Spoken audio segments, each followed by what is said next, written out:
नमस्ते एवरीवन। जो हमारा पहला टेस्ट है इस वीडियो का वो है हीट ऑफ हाइड्रेशन टेस्ट। देखिए, हीट ऑफ हाइड्रेशन के कुछ पॉजिटिव एस्पेक्ट्स भी हैं और कुछ नेगेटिव एस्पेक्ट्स भी हैं, तो ये क्यों ज़रूरी होती है हमारे लिए।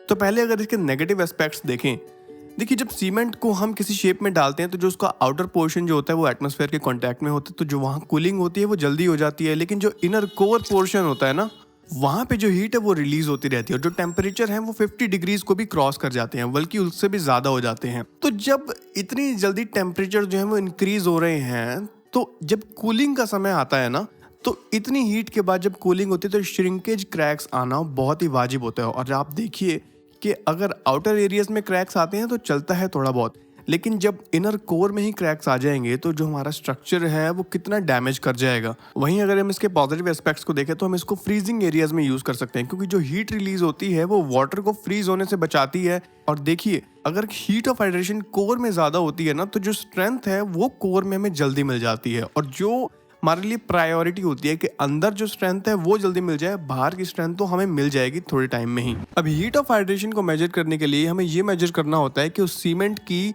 एनर्जी कितनी रिलीज हो रही है। अब कितनी रिलीज हो रही है तो उसके लिए हमें एक लेवल भी सेट करना पड़ेगा। तो उस लेवल को सेट करने के लिए हम सबसे पहले देखते हैं कि एक अनहाइड्रेटेड सीमेंट में कितनी एनर्जी जो है वो रिलीज हो रही है, और उसको चेक करने के लिए हम यूज करते हैं कैलोरीमीटर। कैलोरीमीटर यही काम करता है, एनर्जी को मेजर करता है कैलोरीज पर ग्राम में। तो अनहाइड्रेटेड सीमेंट की एनर्जी मेजर करने के बाद हम हाइड्रेटेड सीमेंट की एनर्जी मेजर करते हैं। उसके लिए हमें क्या करना होता है, 60 ग्राम सीमेंट लेना होता है, जिसमें हम 24 ml वाटर जो है मिलाते हैं। 4 मिनट तक अच्छे से पेस्ट बना के हम उसको छोटी छोटी ग्लास की शीशियाँ होती हैं उनको हम फिल कर देते हैं उसमें, और उसके बाद कैलोरीमीटर में रख के उसकी जो एनर्जी है वो मेजर करते हैं कि कितनी हीट ऑफ हाइड्रेशन जो है वो रिलीज हो रही है। फिर अनहाइड्रेटेड सीमेंट की एनर्जी को हम हाइड्रेटेड सीमेंट की एनर्जी में से सब्ट्रैक्ट करके फाइनल हीट ऑफ हाइड्रेशन जो है वो फाइंड आउट कर सकते हैं। तो जो लो हीट सीमेंट होता है उसकी 7 दिन की जो हीट ऑफ हाइड्रेशन है वो 66 कैलोरीज पर ग्राम से ज़्यादा नहीं होनी चाहिए, और उसके 28वें दिन की जो हीट ऑफ हाइड्रेशन है वो 75 कैलोरीज पर ग्राम से ज़्यादा नहीं होनी चाहिए। इस टेस्ट में 2 महत्वपूर्ण बातें हैं। पहला तो जो है इसका ऑपरेटर्स जो कि था कैलोरीमीटर, दूसरा था लो हीट सीमेंट का डेटा। जो हमारा नेक्स्ट टेस्ट है वो है specific gravity test on cement. देखिए, अगर आपको याद हो फ्लूइड मैकेनिक्स के, अगर आपने मेरे लेक्चर्स देखे तो मैंने आपको बताया था कि स्पेसिफिक ग्रेविटी बस एक छोटा सा रूप होता है डेंसिटी का ही। अगर आपने डेंसिटी निकाल दी तो इसका मतलब आपने स्पेसिफिक ग्रेविटी भी निकाल दी। और साइंटिस्ट ने स्पेसिफिक ग्रेविटी इसलिए ही निकाली थी क्योंकि उनको बड़ी बड़ी डेंसिटीज की वैल्यूज से कैलकुलेशन करने में दिक्कत आ रही थी। दैट इज़ वाई उन्होंने लिया कि एक छोटा सा हमारे पास नंबर होना चाहिए जिसको हम वैल्यूज पुट करें, और बाद में अगर हम 1000 से मल्टीप्लाई कर देंगे तो हमें उसकी डेंसिटी मिल जाएगी। That is why specific gravity को ऑप्ट किया गया। अब वहीं अगर आपको सीमेंट की स्पेसिफिक ग्रेविटी निकालनी है तो अगर आप उसकी डेंसिटी निकाल दो तो एक ही बात हो जाएगी। डेंसिटी निकालने के लिए आपके पास वेट होना चाहिए और उस सीमेंट की वॉल्यूम होनी चाहिए। अब वेट तो आप एक पर्टिकुलर सैंपल का फाइंड आउट कर ही सकते हो। आपको सिर्फ क्या करना है, एक सैंपल लेना है, उसको वे करना है और सिंपली आपको उसको वेट मिल जाएगा। वहीं अगर उसकी आपको वॉल्यूम निकालनी हो तो आपको एक ऐसा ऑपरेटर चाहिए जो उसकी वॉल्यूम भी बता दे आपको। तो उस वॉल्यूम को मेजर करने के लिए हम लाते हैं ली चैटिलियर्स फ्लास्क, जो कि इस टेस्ट का ऑपरेटर्स है। ये ली चैटिलियर्स फ्लास्क जो है ये स्पेसिफिक ग्रेविटी को मेजर करने के ही काम आता है। इसकी वर्किंग क्या होती है, इसमें हम एक लिक्विड फिल करते हैं। उस लिक्विड के अंदर कोई भी अगर हम मटेरियल डालेंगे तो उसकी जो वॉल्यूम है वो चेंज होगी, और कितनी वॉल्यूम जो है वो चेंज हो रही है ये फ्लास्क हमें बता देता है कि पहले जो वॉल्यूम थी वो इतनी थी, अब मटेरियल डालने के बाद जो वॉल्यूम है वो बढ़ गई है। तो आपको पता चल जाएगा कि उस मटेरियल की वॉल्यूम कितनी है। तो उस मटेरियल को पहले ही आपने वे कर लिया था, अब उसकी आपको वॉल्यूम भी पता चल गई। तो वेट अपॉन वॉल्यूम क्या होता है, डेंसिटी, और डेंसिटी को आप 1000 से डिवाइड कर देंगे तो आपको मिल जाएगी स्पेसिफिक ग्रेविटी। अब इसको परफॉर्म कैसे करना है, सबसे पहले आपने एक ली चैटिलियर्स फ्लास्क लिया, उसमें आपको डालना है लिक्विड। लिक्विड जो है वो 2 तरीके के होते हैं, एक होता है केरोसिन, एक होता है नैफ्था। तो इनमें से आप कोई भी डाल सकते हो। केरोसिन की जो स्पेसिफिक ग्रेविटी है वो होती है 0.8 और नैफ्था की होती है 0.67। लेकिन यहाँ पे आपको जो नैफ्था वाला लिक्विड लेना है वो लेना है 0.7313 की स्पेसिफिक ग्रेविटी या उससे ऊपर वाला। वो आपको फिल करना है 0 से लेके 1 मार्क के बीच में, और 0 से लेके 1 मार्क जो है वो लाई करता है इस छोटे से जो बल्ब आप देख रहे हो, इस बल्ब के नीचे 0 और 1 मार्क वहीं लाई करते हैं। इस 0 और 1 मार्क का मतलब ये नहीं है कि जो हमारा सैंपल हमने डाला है, जो लिक्विड का सैंपल हमने डाला है इसमें, वो 0 ml का है या 1 ml का है। वो बस हमें एक स्टार्टिंग पॉइंट दे देता है। तो आप ये जो है रीडिंग नोट कर लीजिए कि कितने ml पे जो है वो इसका इंडिकेटर है।